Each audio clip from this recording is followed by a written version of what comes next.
Olá, seja muito bem-vindo a mais um episódio, esse nosso pré-jogo Flash Score, entrando nas eliminatórias, rumo à Copa de 2026. Então não esquece, deixa seu like, comenta e compartilhe, porque é hora de chegar em Santiago do Chile.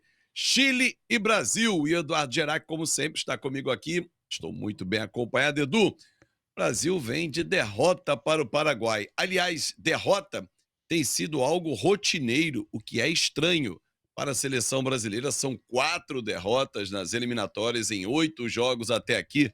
O que acontece com o Brasil, Edu? Tudo bem? Seja muito bem-vindo. Olá, Fábio, tudo bem? Sim, um abraço a você, a todas e a todos que nos acompanham. Bom, nessa data FIFA, né, se o Brasil não tirar a barriga da miséria, vamos dizer assim, é inacreditável, porque o Brasil vai pegar o penúltimo, né, colocado da classificação, que é o Chile, e depois, na terça-feira, joga com o último colocado, que é o Peru.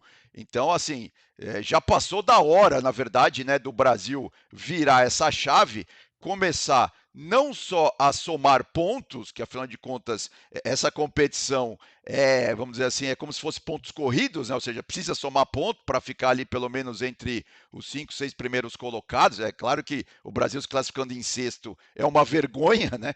Mas já passou da hora não só de começar a vencer, começar a somar pontos, como eu disse, mas também de começar a jogar bem, né? Afinal de contas, o Brasil tem jogadores do mais alto nível, né? Ainda mais se compararmos com times como o Chile e a Venezuela, né? A gente tem até uma arte para só reforçar isso que você já disse, né? A campanha do Brasil nessas eliminatórias realmente é pífia, né? Eu não consegui achar outro adjetivo. Aí são 10 pontos em 8 jogos, né? Sendo 3 vitórias, um empate e 4 derrotas.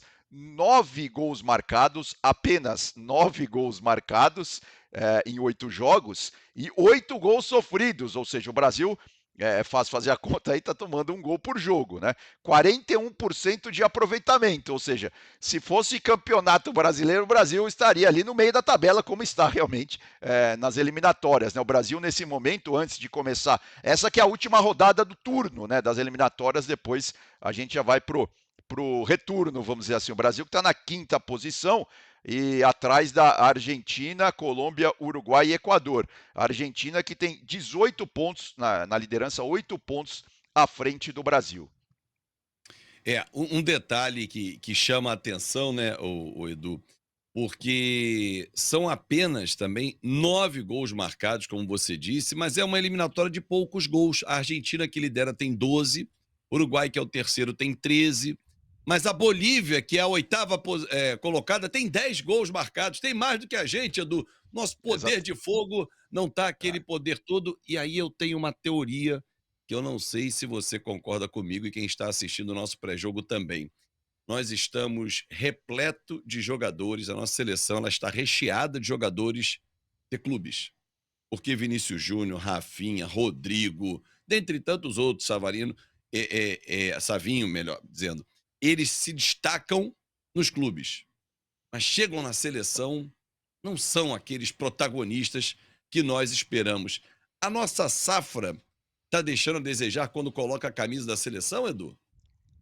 Não, tá sim, eu concordo com você. Eu acho que o que está faltando mesmo é sangue nos olhos, né? É aquela vontade de jogar pela seleção, aquela vontade de fazer a diferença. É claro que a gente sabe que hoje em dia, né, o futebol de seleções é aquele tiro muito curto. Não tem tempo de trabalhar, de entrosar, nada disso. Então vai muito da mão realmente do técnico, né? E eu acho que o Dorival, nesse sentido, ele precisa ser um pouco mais ousado. Por exemplo, tudo bem que parece que pelos treinamentos aí dessa semana, né, ele está tendo a chance ali de mudar, ou tá querendo mudar alguma coisa, não só no ataque, como também no meio. Porque, por exemplo, com todo respeito, vai jogar contra o Chile, mesmo lá em Santiago, né, o jogo é no Estádio Nacional lá do Chile, né, de Santiago, mesmo assim, por exemplo, não precisa colocar aqueles dois volantes super marcadores e tal. Dá para entrar, sei lá, com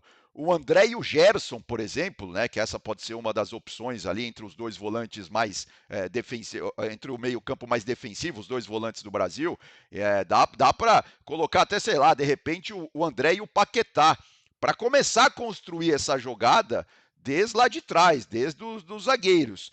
E lá na frente, ele também tem que, obviamente, montar ali um quarteto até, né? Mas com jogadores que estejam realmente a fim de jogar para o grupo, de jogar de forma coletiva e não querer aparecer mais do que o futebol da seleção, que não está tendo futebol, né? Esse que é o problema. Por exemplo, o Rafinha está muito maduro, parece, né? Ele que está com 27 anos, está chegando aí na maturidade da carreira, está jogando demais no Barcelona, está jogando pelo meio. Ele que no início da carreira ele começou do lado esquerdo, depois ele mesmo já disse em entrevistas, né, que quando mudou para a direita ficou muito mais à vontade à direita, mas agora ele percebeu também que ele precisa se adaptar meio com aquilo que o time precisa. Então assim, o Rafinha pelo meio, o Rodrigo e o Savinho, né, assim, formam o trio e lá na frente, vamos colocar o Igor, sei lá, o Igor Jesus, né, do Botafogo, de repente Sim, ele, sim. ele decola ali na seleção, né? E é curioso, né, o Edu, porque o técnico Dorival Júnior, que chegou recente à seleção, depois do início de caminhada com o Fernando Diniz, ele está tentando encontrar uma formação. Nessa última convocação, ele perdeu 5 jogadores por contusão, né? O último fim de semana tirou aí alguns jogadores e titulares do Brasil, o próprio Vinícius Júnior não veio, o Alisson, goleiro, também não, machucado, né? Então ele vai perdendo opções e vai convocando outras, né? O Igor Jesus, que você destacou, já tinha sido chamado. Logo na primeira lista, ele já foi lembrado com o Luiz Henrique, do Botafogo. Aliás, uma curiosidade: o Botafogo, ele é o clube que tem mais jogadores na seleção brasileira. Era o Real Madrid, mas como o Militão e Vinícius Júnior não vieram, o Botafogo passou a ter 3 jogadores, né, com a chegada do Alex Telles na vaga do Arana, e é o clube que cedeu mais jogadores nessa data FIFA para a seleção brasileira. Como o mundo dá voltas também, o Botafogo, destaque do Campeonato Brasileiro, da Libertadores, começa a entrar num outro caminho, já se confundindo de novo com a história da seleção, como sempre foi, né? Não, é muito interessante isso, né? Lembrando que assim, ele perdeu, né, o Alisson, e aí ele chamou o Everton, né? Ele perdeu o Guilherme Arana, ele chamou o Alex Telles do Botafogo, ele perdeu o Bremer, né, da Juventus, aí ele chamou o Beraldo, e também saíram o Vini Júnior, né? E aí ele chamou o Andréas Pereira e o Militão, que saiu também para a entrada do Fabrício Bruno, né? Os que entraram foram Alex Telles, o Everton no gol que eu já tinha dito, o Beraldo, o Fabrício Bruno e o Andréas Pereira do Fulham, né?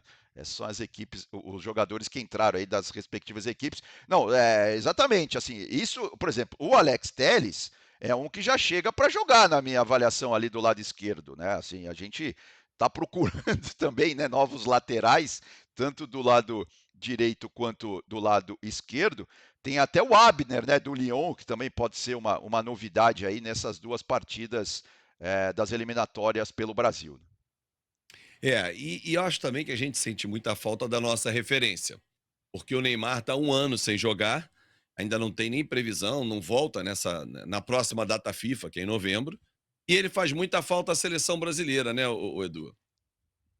Não, então, até tem uma tela para mostrar, esses são os artilheiros atuais, tá, das eliminatórias. Você vê que o Neymar ainda aparece aí, né, atrás do Darwin Nunes, né, do Nico de la Cruz e do brasileiro Rodrigo, que já marcaram 3 vezes. O Luiz Dias e o Messi também têm 3 gols, e aparece o Neymar abrindo a fila ali dos jogadores que já marcaram 2 vezes. O Neymar é aquela discussão eterna, né? Assim, ele para o ambiente da seleção, pelo menos nos últimos anos foi assim. Ele é um jogador que mais conturba aquele né, o dia a dia da seleção, ele chama muito atenção, nem sempre, enfim, parece que está ali a fim de jogar de forma coletiva. Isso, no meu modo de ver, claro, eu respeito toda a outra. Agora, ele joga demais, isso não dá para negar, né? E especificamente sobre essa questão da contusão do Neymar, isso é uma outra discussão importante também, porque ele se machucou já no ano passado, né? Ele teve uma lesão de ligamento cruzado, que é uma das piores que tem no futebol. Agora, na média, uma contusão dessa, o jogador volta ali entre 10, 11 meses. E tudo indica que ele só vai voltar para o futebol no começo do ano que vem, lá para fevereiro. Ou seja, mais de um ano fora dos gramados aí, para o Neymar. Aí vamos ver como ele volta aí, né? Para também, tanto para a seleção quanto lá para o futebol da Arábia, enfim. Ou seja, assim, eu coloquei essa arte aí do Neymar mais para chamar a atenção como os outros jogadores não estão fazendo gols, né? Eu nem sei mais se o Neymar vai ser a solução para a seleção brasileira ou não. Sinceramente, nos últimos anos, né, apesar de ele ser um excelente jogador, ser um craque de bola, mas do ponto de vista coletivo, é claro que, por exemplo, na última Copa do Mundo, né, ele tirou um coelho da cartola, né, naquela partida que o Brasil foi eliminado. Ele fez um golaço ali na prorrogação, depois o Brasil tomou um empate da Croácia, enfim. Mas é isso, o Neymar está ali para exatamente fazer aquilo, né? Agora, se a gente precisa de um time mais coletivo, aí eu acho que tem outros jogadores aí, por exemplo, nessas duas partidas especificamente, Fábio, eu tô apostando um pouco no Rafinha, viu? Eu acho que se ele jogar ali central, porque ele tá jogando muita bola no Barcelona, né? As últimas partidas ele tem uma média de um gol por jogo. Então vamos ver se ele se encaixa bem nesse, que eu tô chamando desse quarteto ofensivo aí do Brasil.